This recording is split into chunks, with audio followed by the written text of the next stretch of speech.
Hey everyone, this is Matt with TrueBudget. In this video, I'm going to show you how to create a purchase order.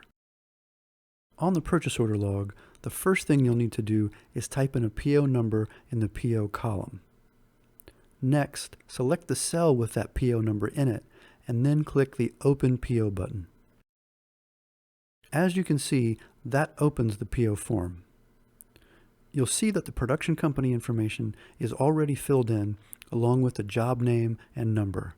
That information is taken from the cost summary page. Before we fill out the PO, I want to draw your attention to a couple of areas where you can have information already filled in each time you create a new PO.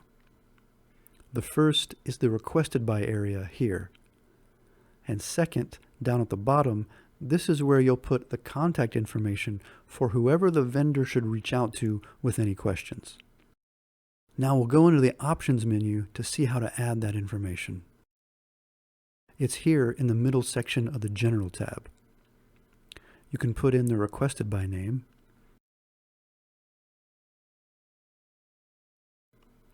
and then here you can put in your name, number, email address, or whatever you want. Then we press Save. Now you can see that my name is in the requested by area, and my contact information is at the bottom. This information will now appear on each PO you create, so you won't have to type it in each time. Now we'll go back up to the top to fill out the rest of the form. We'll put in the vendor information. If you have any special instructions that you want to give to the vendor, you can type that into these two rows here.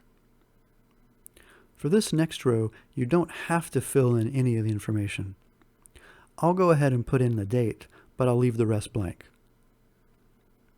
Now let's go down to the main section of the PO, and we'll list the items that we're going to get from our vendor.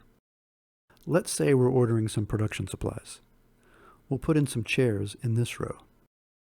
First, we want to put in the line number, and this is important because without it, it won't track the amount correctly in the actual. And now we'll do the rest of the row. And let's add some tables.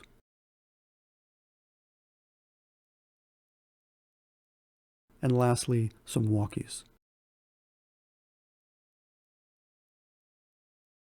Let's say you're getting a discount of $100 from this vendor. You can input that as a negative number like this. If there's going to be sales tax for this vendor, you can enter the amount manually here. Just make sure this checkbox is checked. Or, if you want to have the PO calculate the sales tax for you, uncheck this box, then go up to the top and press the Show Sales Tax button. This will reveal the sales tax column. For each row on the PO, you'll need to type in the sales tax percentage for that row. If one of your items won't be taxed, you can leave that cell blank. If you need to sign your PO before sending it to your vendor, the PO form has a signature area that you can turn on.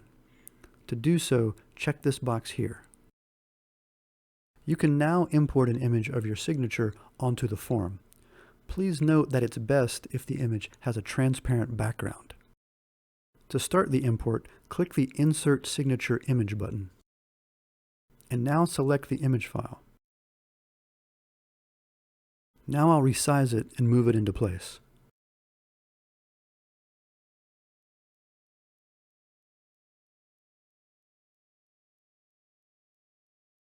And then when I'm done, I'll click here.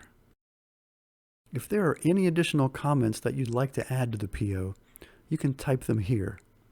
However, please note that anything typed in this area will appear on all of your POs, not just this one. So this area is really best for information that you want to appear on all of your POs. You can also add a logo to your PO. To do that, scroll up to the top and click the Insert Logo button. Now we'll follow the same steps as when we inserted our signature.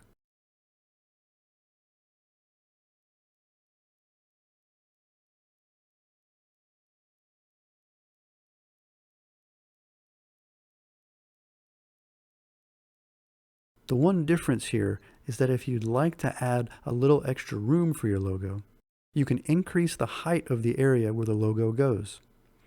This number here can be anywhere from 1 to 50. If we set it to 50, we'll see it gives us a bit more room. I'm going to keep it at 1. When you're finished, click this area here. And now our PO is complete.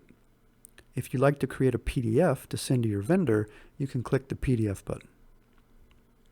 There's one other thing I want to show you. If you want to mark your PO as having been paid, click this checkbox here. This creates a paid stamp.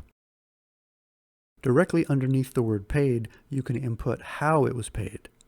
In this case, I'll say it was paid with a credit card, with the last 4 digits being 1234. When you've completed your PO, click the Save button in the top right. This will send the information to the purchase order log.